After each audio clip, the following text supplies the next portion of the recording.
Hello, Internet. Welcome to a very special episode of the Bean Media Podcast. Typically, it is Mike and Jared in these seats, but instead, it is Andrea and Jason, and we are going to be discussing some very decisive opinions about a beloved franchise, Star Wars. We will be ranking our top 5 favorite films of the Star Wars movie franchise. Not the ones that we think are the best. Yes, not the ones that we think are the best, because that's very technical, and we could be here all day. And Mike told us we have to get back to work. So we're going to be doing our top 5 favorites, and we're not including the shows. Nope. Just the movies. Yep. And that's it. So out of 11 movies, top 5. Yep. And we're going to run through it where we start from 5 and go to 1, and we're just going to go back and forth. Yes. So, Jason, take it away. Your number 5, please. My number 5 is The Phantom Menace. That's how we're going to start We're starting off hot. I mean, okay. You knew what you were getting into with this. I mean, I'm about to make you mad. All right, here we go. My 5 is The Last Jedi. Okay. I'm going to tell you why. Because I do have reasons why I like The Last Jedi. Okay. We'll just rank ours first, and then we'll get to Oh, the you reasons. want to rank them first, and then we'll get to... Okay. We'll rank, and then we'll get to the reasons. All right, so 5 is The Last Jedi. Okay. What's your 4? My 4th is A New Hope. Okay. My 4 is The Force Awakens. Ooh, that's my 3. My 3... Okay, wait, no, you just went through your 3. Oh, so. I am. Yeah, all good, though. So my 3 is Return of the Jedi. So now we'll go to your number 2. That's my number 2, actually, Okay. Return of the All Jedi. right. Return of the Jedi, okay. My number 2, Revenge of the Sith. Ooh, okay. Your number 1. Rogue One. I'm also Rogue One. Oh, look at that. We actually agreed on something. That's nice. Yes. We thought we weren't... We did discuss this yesterday, where we thought we were like, oh, we're definitely going to agree on at least one top 3. There was definitely going to be one in there that we were going to agree unanimously. Yeah. And we definitely agree Rogue One. Rogue One for me, K2SO, Oh, yeah. hands down, best part of that movie. He's probably... Alan Tudyk. He's probably one of the top 3 best droids in the franchise. Oh, my I'd God. say. He's got the humor, but he's also got some of the emotional weight to him where... Yeah. With what he's doing, the cause that he's fighting for, especially Yeah. because he was on one side at one point during the war and now he was turned over, you start to really feel for him, especially when you get to the end of that movie and Yeah. we see everything just collapsing. That movie makes me very upset because I know technically how it ends. But every single time, I'm like, no, they can make it. They're going to make it. And they don't. No. No, that movie makes me very upset, but I do still like it. Yeah, I think the best thing about Rogue One for me is that it really takes the name of the franchise and actually does something with it. So Yes. when we see that it is a full-fledged war film, you know, I think that's the biggest reason why for a lot of people, especially when you talk about the fact that it is a really well-made war film. Like, I think Yeah. looking back on it, had it been done by any other person who didn't make it, I think it probably would not have done as well. But when you got guys like, you know, Tony Gilroy, he's the filmmaker who came in and helped to finish it up. There were some filming errors within that one where they had some behind-the-scenes trouble, but they had someone come in and help finish it up, and it's like, wow, you can really see. You're getting technical. Well, I mean, I'm just saying, this is one of the biggest reasons why it's our number 1. It's there for a reason. So I just enjoyed the vibes. I did too. I thought the fights were really fun. I like the planning, the sneaky, the witty humor. Yeah, it definitely takes itself very seriously. Yeah. And I think that's something that Star Wars is definitely able to thrive on if it's done well. And, of course, the very ending with our boy Vader that's at least a top 10 all-time Star Wars scene. That's a very well-made scene, and I'm glad they edited it in there because I think it really shows, because also it does connect in with A New Hope as well, because that leads into... Yes, they connected it very, very well into A New Hope. So let's chat about our other ones. Do you want to go from the bottom up or from the top down? I think starting with the number 1 was probably the best spot. So, yeah, let's go from the bottom now. So, Okay. let's So start off with this heated one. So I'll go with my 5 first. yeah, The Phantom Menace. Now, midichlorians. again, this is not Midichlorians. what we think is the best list. This is That's just what true. I find that I will give you Liam Neeson. I will give you Liam Neeson. the reason why it's as high up as it is also because it features my favorite Star Wars character, which is Maul.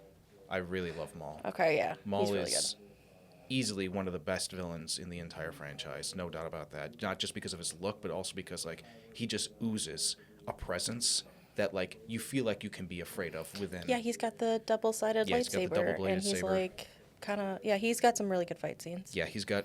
I mean, some of the fight scene between him and Obi-Wan and Qui-Gon at the end, it is a little stiff, the way it's filmed. So like in a way, I would almost imagine like if nowadays his kind of fighting was put in the hands of a much better director who was able to film the fights in a much better way where it's not as janky. I think I'm going to agree with you on that because George Lucas is his own worst enemy. yeah. Admittedly, the fight scene, the moment in the fight at the end where he is solo fighting Obi-Wan after Qui-Gon, Yeah. cut it. Spoilers. It's okay. Anybody watching this should have seen these movies. Yeah, spoiler alert. We're going to ruin these movies. The moment after that happens and it's just those two fighting, I think that's the best part of the fight because it's all Yeah. on camera and you can see how good they are and well trained in Yeah. fighting because it's the actors as well. So it's like that's another level to it where Yeah, they like dedicated tons of time to learning the choreo. yeah. And that's why Last Jedi is one of my favorites, is because the fight choreo is so good. I would agree with that. The fight choreo in that is just amazing. Finn versus Phasma, which I loved. I am really bummed that Finn was not a Jedi. I thought that was like a real big bummer. But my favorite, like what parts of my favorites were like just Ryan Johnson showing the true chaos and rush of a scramble. Like you have to scramble out of a base. The enemy's coming. There is true chaos in that. And you don't know what you're doing. You're literally making it all up on the fly. It's rushed. Nothing makes sense. I absolutely love it. He also told get ready haters. He's also telling all the haters, I will take your fandom and burn it to the ground to build something better. And he said, all that fan service that you got in the last movie, I don't care. And he literally Viking shipped it. He literally a little Viking funeral for the Star Wars universe and said, we're gonna build something better. Or he attempted to. I agree with you when you talk about the filmmaking aspects of it all. I think the fights in that movie, especially the throne room scene. Yes. After they Kylo versus Snoke and the Praetorian Guard. It not very well choreographed, but the way it's shot is very good. The Everything is in intensity. camera. Yes. Adam Driver's intensity in those scenes was so good. He's really good as Kylo. That's probably one of the best parts of the sequel trilogy. Yeah. He is really good as that character. Fully in his emo phase, and I absolutely love it. Every single second of it. Yeah. The look of that movie, I would also say, it's definitely one of the better looking Star Wars films. Yes. Where we are definitely going to disagree is obviously like how the story went about. I think that the trilogy as a whole was just not very well planned. I think. Oh no, none of it's connected. Yeah, no, none of it is connected in any way. None of it's connected. They made it up as they went along, just like the original trilogy. George did do that. Yeah, that's true. Well, George didn't write the original. He only wrote A New Hope, and the second two in the original trilogy he had help. And directing wise, yes. Writing wise too. He had help on the writing. Yeah, no, I was just saying. And directing. He did not direct the second two of the trilogy either. And The Empire Strikes Back and The Return of the Jedi are the only two movies in the entire saga, in my opinion, that are actually truly connected to each other. Like, in the entire 9-movie saga. But that's neither here nor there. Yeah. And a fight for another day. Yes. We have to get on to number 4's. My fourth, Force Awakens. So kind of just like going off that, I think The Force Awakens was a really good start to that trilogy. Yeah. Setting up the characters, reestablishing the world. I really thought that I know everybody gives crap to J.J. Abrams for believing that he's not really a true Star Wars fan, but I think he did well enough with what he was given even if there are parts of it where it does feel a little rehashy with the new Death Star that they added in. So it's like, I know Yeah, Star Killer Base. that's a conversation as old as time. Everybody has been discussing that for years and years now. But it's like, Yeah. I think when you just look at it as a whole, the movie is a really fun time to get you back It into it all. is. It's a little fun space movie. It's a fun Yeah. romp, which is. I mean, I'm gonna jump to my number 3 because Okay. it's my number 3. I mean, it is a lot of fan service. Mm-hmm. It's like, hey, remember me? I'm your old friend from camp. Hey. There's a tons of fan service, but I mean, it is like we got to see our old buddies, Yeah. most of them, and you got to meet some new friends. It was really nice. Mm-hmm. They said he did, I think, do a great job in a way of setting up a hopefully good story. And psych, but I liked the world. I thought it was really fun to have a stormtrooper kind of snap out of it. Hmm. And you saw, I think, a different side to stormtroopers. I thought that was a very interesting peek because it didn't open with a Jedi. It opened, or because it opens with A New Hope opens with Luke, right?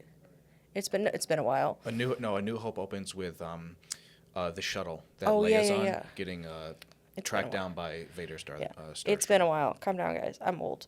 But like we open with a stormtrooper kind of snapping out of like in the middle of doing something absolutely terrible, and he goes, "Wait a minute, this is a bad idea. This is not right."